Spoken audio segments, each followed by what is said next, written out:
এই পর্বে আমরা ওয়ার্ডপ্রেসের বেসিক ড্যাশবোর্ড নিয়ে কথা বলবো এবং বেসিক ড্যাশবোর্ডে আমাদের যেটুকু দরকার হবে সেটুকু নিয়ে আমরা কথা বলবো। একদম ডিটেলস বলবো না, আস্তে আস্তে আমাদের কাজের সাথে সাথে আমরা সেগুলো নিয়ে কথা বলতে থাকবো।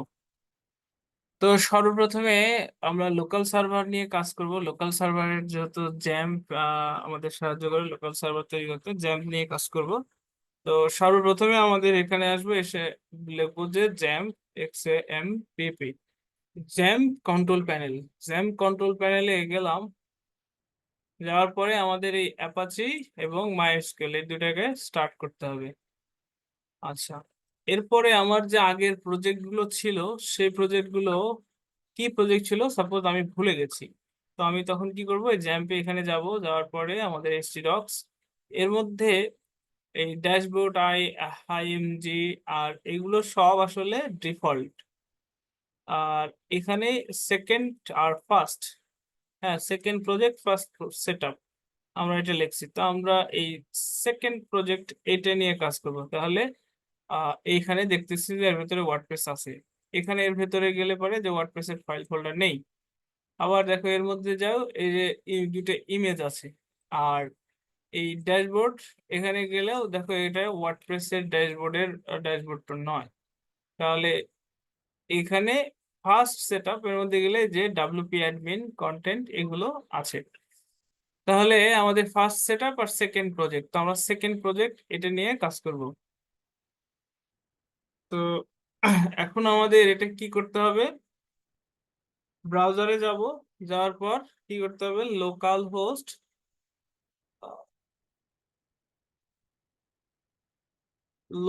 হোস্ট স্ল্যাশ আমাদের যে সেকেন্ড প্রজেক্ট এইটা লেখা এভাবে এন্টার করব। তাহলে পরে কি হবে, আমাদের ওই প্রজেক্টটা কেমন কি ছিল, ওই প্রজেক্ট মানে এটা মনে করো যে ডোমেন। আচ্ছা, এটা মনে করো ডোমেন, ডোমেন নেম আর ডোমেন হোস্টিং এগুলো নিয়ে আমরা এখনো কথা বলিনি। এগুলো আমরা আস্তে আস্তে এগুলো নিয়ে কথা বলবো। আর এই যে এখানে এটা লোড হতে সময় নিচ্ছে এই সেই, এগুলো সম্পূর্ণ নির্ভর করবে কার উপরে, তোমার কম্পিউটারের কনফিগারেশন, মানে তোমার মেশিনের কনফিগারেশনের উপরে। ঠিক আছে, তো আমরা এখানে আসছি। এখানে এটা হলো হোম পেজ, হোম পেজ বা এটা হলো ওয়েবসাইটের ফ্রন্ট এন্ড। আর এখানে দেখো এই জায়গায় তুমি অ্যাডমিন, তাই এখানে দেখো এই দিক দিয়ে এটাকে হলো অ্যাডমিন বার বলে। ঠিক আছে, এই যে অ্যাডমিন বার বলে, এখানে প্রোফাইল, এই অ্যাডমিন বার, এখান থেকে তুমি এই যে ড্যাশবোর্ডে যেতে পারবে। ঠিক আছে, আর তোমার মনে করো যে সাপোজ তুমি এখানে এখানে এরকম রাখছো, এখানে আমি লগড ইন অবস্থায় আছি তাই এরকম দেখাচ্ছে। হ্যাঁ, কিন্তু যেই ব্রাউজারে আমি লগড ইন নেই, সাপোজ চলো আমরা মজিলাতে যাই, মজিলা ওপেন হচ্ছে,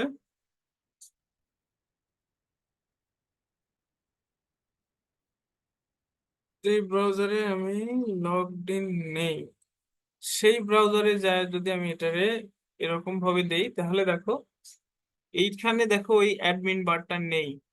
এই জায়গায় যে অ্যাডমিন বার আছে এখানে কিন্তু সেই অ্যাডমিন বারটা নেই, কেননা আমি এখানে একজন ইউজার আর এখানে আমি অ্যাডমিন। অ্যাডমিন আর ইউজারের মধ্যে পার্থক্য কি, অ্যাডমিন হলো সে ওয়েবসাইটের সবকিছু ম্যানেজ করতে পারে, আর সকল কন্টেন্ট ম্যানেজ করার ক্ষমতা রাখে অ্যাডমিন। আর অ্যাডমিন বা অ্যাডমিনিস্ট্রেটর মানে যাদের পাওয়ার আছে সবকিছু এখান থেকে কন্ট্রোল করা। আর ইউজার, এখানে যে ইউজার সে শুধু এই ওয়েবসাইটের কন্টেন্ট গুলো দেখতে পারবে। যেরকম আমরা ফেসবুক চালাই, ফেসবুকে আমরা সাধারণ ইউজার, তো আমরা সেখানে কি করতে পারি, শুধু আমাদের পোস্ট দেখতে পারি এবং পোস্ট করতে পারি, এটুকুই। হ্যাঁ, এছাড়া আমরা ওই ফেসবুকের তো আর অন্য কিছু পরিবর্তন করতে পারি না। ঠিক সেরকম এই ওয়েবসাইটে আমরা শুধু এখান থেকে এইটুকু দেখতে পারতেছি। এই যে এখান থেকে এগুলো শুধু দেখতে পারতেছি, সিম্পল পেজ এই সেই, এগুলো ক্লিক দিলে এরকম পেজ গুলো শুধু আমরা দেখতে পারতেছি, কিন্তু অন্য কিছু করতে পারতেছি না। তো এখন এই এই ইউজার থেকে তুমি যদি ওয়েবসাইটের ব্যাকএন্ডে মানে এই ডোমেন থেকে যদি ওয়েবসাইটের ব্যাকএন্ডে অর্থাৎ ড্যাশবোর্ডে লগ ইন করতে চাও, তাহলে এই website.com/wp অ্যাডমিন এই কথাটা লিখলে পারে ওয়েবসাইটের ড্যাশবোর্ডে লগ ইন করার জন্য এই ইন্টারফেসটা আসবে, যেখানে তুমি যে ইউজার নেম দিয়েছিলে সেই ইউজার নেম, আমি যেরকম দিয়েছিলাম প্রভাত, সেই ইউজার নেম এবং পাসওয়ার্ড সেইটা দিয়ে লগ ইন বাটনে ক্লিক করলে পারেই আহ আমরা ওয়েবসাইটের ড্যাশবোর্ডে এই যে লগ ইন হয়ে গেলাম। ঠিক আছে, তো এটা একটা প্রসেস, এটা সিম্পল একটা প্রসেস আমরা দেখালাম। আবার এখানে তুমি লগড ইন অবস্থায় আসো, এখান থেকে যদি ড্যাশবোর্ডে যেতে চাও তাহলে এই যে এখানে, তবে সবসময় চেষ্টা করবে কন্ট্রোল চেপে ধরে এখানে ক্লিক করতে, তাহলে পরে নতুন ট্যাবে যাবে। নতুন ট্যাবে গেলে কি হলো, আমার এই পেজটাও থাকলো, আবার আমি এই পেজেও লগড ইন করলাম। ঠিক আছে, আচ্ছা, এখন আমাদের এই ভিডিওর উদ্দেশ্য হলো যে এখান থেকে আমরা সিম্পল বেসিক এখান থেকে বেসিক ইনফরমেশন দেখব। তো সর্বপ্রথমে দেখো বেসিক যদি আমরা বলতে চাই যে এখানে আপডেটসে ক্লিক দিলে, এটা ড্যাশবোর্ড, এই হোম এবং ড্যাশবোর্ড সেমই জিনিস। তো এই আপডেটসে ক্লিক দিলে এখানে কোন প্লাগইন বা সবকিছু এখানে দেখা আপ এন্ড ডেট আছে, মানে প্লাগইন এবং থিম সবকিছুই আপ টু ডেট আছে, মানে সবগুলোই আপডেট আছে, কোনোটাই পুরনো কোনো কিছু নেই। ঠিক আছে, যদি এখানে কোনো কিছু ওল্ড ভার্সনের থাকতো তাহলে পরে এখানে আসলে ওইগুলোর ইমেজ দেখাইতো। তারপরে যদি আমরা যাই, এখানে হলো পোস্ট, পোস্টের এখানে যত পোস্ট আমরা করব, এখানে যে ব্লগ পোস্টের আমরা যে টেমপ্লেটটা ফিগমা টেমপ্লেটটা করলাম বা ফিগমা ফাইলটা করলাম, সেখানে যে ফন্টিনে আমরা শুধু পোস্ট দেখেছি, পোস্টের ডিজাইন আমরা যে গ্রিড আকারে যে পোস্ট করলাম, সেই পোস্ট গুলো এরকম ব্যাকএন্ডের কোথাও কোনো এক জায়গা থেকে আমাদের পোস্ট করতে হবে এবং সেটা ফন্টেন্ডের কোথাও শো করবে। হুম, আর এই জায়গায় সেই পোস্ট গুলো ব্যাকএন্ড থেকে এভাবে পোস্ট গুলো করা হয়। তো এখানে পোস্ট আছে, যে অ্যাড নিউ এ ক্লিক দিলে নতুন একটা পোস্ট অ্যাড করার ইন্টারফেস আসবে, যখনই অ্যাড নিউ দিব তখনই পোস্ট অ্যাড করার ইন্টারফেস আসবে। এই যে এরকম পোস্ট অ্যাড করার ইন্টারফেস আসলো। আচ্ছা, এখন আমি তো পোস্ট অ্যাড করব না, আমি আবার হলো ড্যাশবোর্ডে ফেরত যাব, তাই আমি এখানে ক্লিক দিলাম। তারপরে ক্যাটাগরি, বিভিন্ন পোস্ট গুলো বিভিন্ন ক্যাটাগরি ওয়াইজ থাকে, এটা যেরকম আনক্যাটাগরিজ মধ্যে আছে।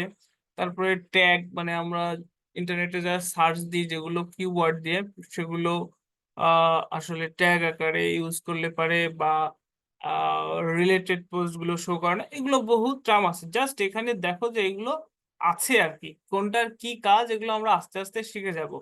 আর মিডিয়া, এখানে আসলে আমরা এই ওয়েবসাইটে যত ইমেজ আপলোড করব সেগুলো, ইমেজ বা ভিডিও বা অডিও ফাইল আপলোড করবো সেগুলো এখানে থাকবে।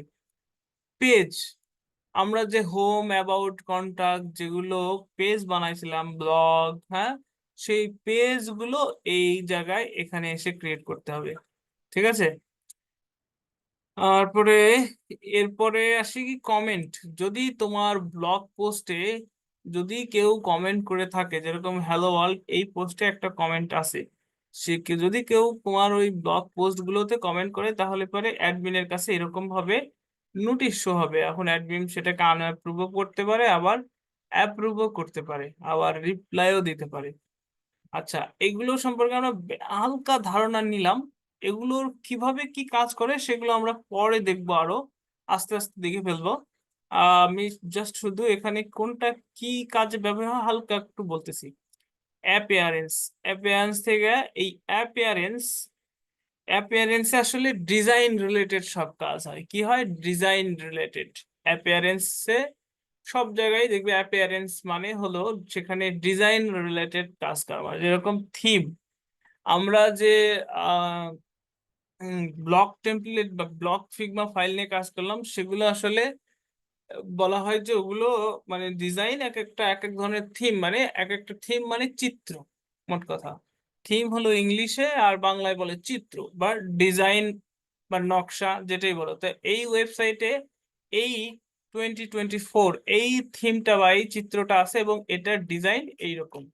এখন যখনই আমি এখান থেকে অন্য আর একটা থিম নিব, সাপোজ এই থিমটা নিই, ঠিক আছে, তাহলে এই থিমটা নিলে পারে দেখো আমাদের ওয়েবসাইটে যে চিত্রটা আছে, এখন আমি যখনই এখানে রিলোড দিব তখন দেখো এই যে চিত্রটা চেঞ্জ হয়ে গেছে, ঠিক আছে।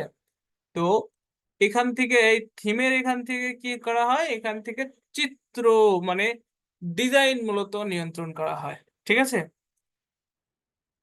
তারপরে আসি প্লাগ ইন। এই প্লাগ ইনে ক্লিক দিলাম। এই প্লাগ ইনে গেলে পরে কি, এখানে এই প্লাগ ইন দ্বারা আসলে এই ওয়েবসাইটের ফাংশনালিটি নিয়ন্ত্রণ করা হয়। যেরকম এই সিম্পল পেজ, এই পেজে গেলাম, এখানে আমি চাইলে একটা কন্টাক্ট ফর্ম রাখতে পারি, যেখানে কেউ যদি তার নাম এবং ইমেল দিয়ে আহ আমাকে সেন্ড বাটনে ক্লিক করে, তাহলে যাতে নাম, ইমেল এবং তার ইনফরমেশন বা মেসেজ দিয়ে যদি আমার কাছে সেন্ড করে, তাহলে আমার যেই ইমেল দিয়ে সেন্ড করবে সেই ইমেল থেকে আমার মেলে মানে অ্যাডমিনের মেলে একটা মেল যাবে। সেই ধরনের ফিচার বা আরো অন্যান্য অনেক ফিচার আহ, এই প্লাগ ইন সেকশন থেকে ম্যানেজ করা হয়। এখানে নতুন অ্যাড নিউ প্লাগ ইনে গেলে পরে আমরা অনেক প্লাগ ইন দেখতে পাবো। যে এখানে অনেক ধরনের প্লাগ ইন আছে, যে বিভিন্ন প্লাগ ইনের বিভিন্ন ধরনের কাজ, সেগুলো আমরা আস্তে আস্তে দেখব। এখানে দেখো এগুলো হলো প্লাগ ইনের বিভিন্ন ধরনের প্লাগ ইন কনফিগারেশন বা প্লাগ ইনের কাজ, প্লাগ ইন যে কোনটা কি ধরনের প্লাগ ইন কি। যদি এইখানে আমরা এইটাকে মেনু রিলেটেড প্লাগ ইন, যে মেনু বানানোর ক্ষেত্রে আমরা যে রেসপন্সিভ মেনু বানাইছি না, এই যে মেগা মেনু, তারপরে admin menu, editor, menu icon বা এগুলো আসলে প্রত্যেকটা ওই ধরনের মেনু রিলেটেড কাজ কারবার এখান থেকে করা হয়, মানে এই এই মেনু প্লাগইনের মাধ্যমে।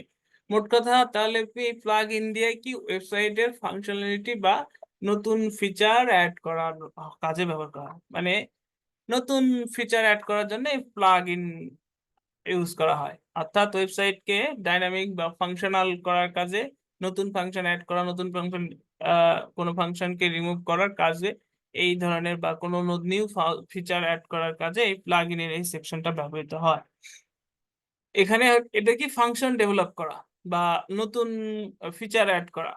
আর অ্যাপিয়ারেন্স মানে থিম, এখানে কি নতুন ডিজাইন করা।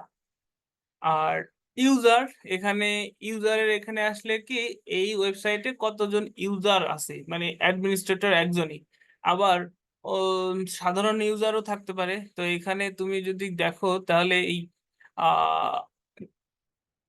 অ্যাড নিউ ইউজারে গেলে দেখো এখানে অনেক ধরনের, বা এখান থেকে দেখো কত ধরনের ইউজার তুমি এই ওয়েবসাইটে অ্যাড করতে পারো। সাবস্ক্রাইবার, কন্ট্রিবিউটর, অথর, এডিটর এবং অ্যাডমিনিস্ট্রেটর। এখন আসলে অ্যাডমিনিস্ট্রেটর একজন একজন ইউজারই আছে, মানে এখান থেকে ইউজার ম্যানেজ করা হয়। তারপরে এখানে নতুন ইউজার এটা অ্যাড করা। আর প্রোফাইল, প্রোফাইলে গেলে পারে এই যে এডিট প্রোফাইল, এখানে গেলে পারে এই যে অ্যাডমিন বা ইউজার তাদের প্রোফাইলকে আপডেট করা, বা নতুন কিছু এই যে ফার্স্ট নেম নাই, হ্যাঁ লাস্ট নেম নাই, সেগুলো এগুলো দিয়ে এই যে আপডেট প্রোফাইলে ক্লিক দিয়ে আপডেট করা আর কি, এই যে প্রোফাইল আপডেটেড। তারপরে টুলস, টুলস এর এখানে এই বিষয়গুলো মানে এই টুলস এর এখানে আসলে এই বিষয়গুলো আমরা এখনই দেখবো না। টুলস এর এখানে যে এই এই বিষয়গুলো আসলে এখনই দেখবো না। সাইট হেলথ হালকা একটু বলি, যে এই ওয়েবসাইটে কত মানে কেমন আহ, মানে এটা ভারী, কতখানি স্লো, কোথায় কোন ধরনের সমস্যা, কি করলে একটু ফাস্ট হবে। ওয়েবসাইটের আসলে স্পেস অনেক বেশি হয়ে গেছে, মানে এটার অনেক মেগাবাইটের একটা ওয়েবসাইট হয়ে গেছে, বা অনেক আহ এই আর কি, এই এই রিলেটেড। তারপরে ইম্পোর্ট, কোনো কিছু ইম্পোর্ট করার কাজে, এক্সপোর্ট করার কাজে, এই জিনিসগুলো নিয়ে আমরা অত বেশি এখন দেখবো না, এগুলো আহ, অনেক পরের বিষয়। আচ্ছা, তারপরে এখানে কি সেটিংস, সেটিংস এর এই বিষয়টা আমাদের অনেক দরকার। সেটিংস এর জেনারেলে যাই, সেটিংস এর জেনারেলে এখানে কি আছে, সাইট টাইটেল। এখানে কি আছে, সাইট টাইটেল।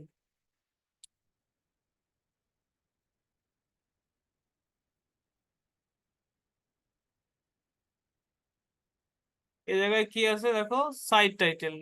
তো সাইট টাইটেলে কি, এই সাইট টাইটেলে কি আছে, যে এই ওয়েবসাইটের আসলে কি ধরনের ওয়েবসাইট। যেরকম আমি এটা দিলাম যে ডেইলি ব্লগ ওয়েবসাইট, বা মানে ওয়েবসাইটের টাইটেল বা ওই বিজনেসের টাইটেল কি ধরনের বিজনেস। ডেইলি নিউজ দেখলাম, ডেইলি, ডেইলি বানান ভুল হয়েছে, ডেইলি নিউজ। তারপরে ট্যাগলাইন, ট্যাগলাইন যে রিড নিউজ পেপার, রিড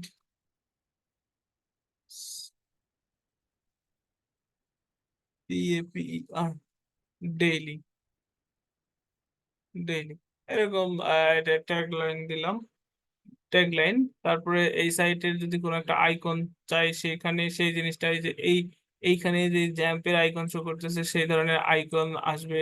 তো এখানে আসলে আমার তো কোনো ধরনের ইমেজ এরকম নেই।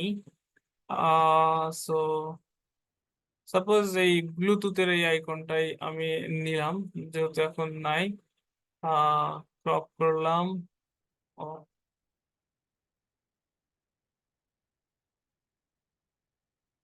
আবার দেখি, ক্রপ করা তো script, এটা একেবারে ছোট আইকন যার কারণে হচ্ছে না। আহ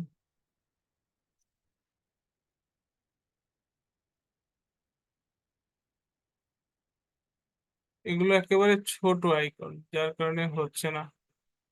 ও আচ্ছা, এই ফরম্যাটে হবে না। আচ্ছা যাক, এই যে এখানে যে আইকনটা, সেই আইকনটা, তারপরে এখানে ওয়েবসাইটের অ্যাড্রেস বা ইউআরএল। হ্যাঁ, তারপরে মানে এটা ওয়েবসাইটের অ্যাড্রেস বা ইউআরএল মানে অর্থাৎ ডোমেন। তারপরে এই জায়গায় সাইট অ্যাড্রেস বা ইউআরএল, এখানে সেম জিনিসই দুই জায়গায়। আর এখানে অ্যাডমিনিস্ট্রেটর ইমেল, তুমি চাইলে এই ইমেলটাও পরিবর্তন করতে পারো। আর এইখানে মেম্বারশিপ, যদি এটা মেম্বারশিপ ওয়েবসাইট হয়, যেরকম একটা ই কমার্স ওয়েবসাইট যেখানে অনেক ইউজার থাকতে পারে, সেই রকম যদি সাইট হয়, বা তোমার মেম্বারশিপ, হয়তো তুমি এক ধরনের সার্ভিস দিচ্ছ, সেখানে অনেকেই আছে যে তাদের এই ওয়েবসাইটে মেম্বার হতে হবে, তখন সেক্ষেত্রে এই টিক দিতে হয় এনিওয়ান, মানে প্রত্যেকে যাতে রেজিস্ট্রেশন করতে পারে। তারপরে নিউ ইউজার রোল, এখান থেকে যদি তুমি নতুন ইউজার রোল অ্যাড করতে, বা ডিফল্ট ইউজার রোল, যে যারা নতুন ভাবে তোমার ওয়েবসাইটে আসবে, নতুন ভাবে রেজিস্ট্রেশন করবে, তারা কোন রুল হবে সেটা। তুমি যদি বলো কন্ট্রিবিউটর, যারা রেজিস্ট্রেশন করবে তারাই কন্ট্রিবিউটর হবে, তাহলে তো আমরা তাই যে যারা আমাদের ওয়েবসাইটের অ্যাডমিনের মধ্যে নেই, তারা নতুন, এবং তারা যখনই আমার এখানে রেজিস্ট্রেশন করবে তারা যাতে সাবস্ক্রাইবার হয়। তারপরে সাইট ল্যাঙ্গুয়েজ, তো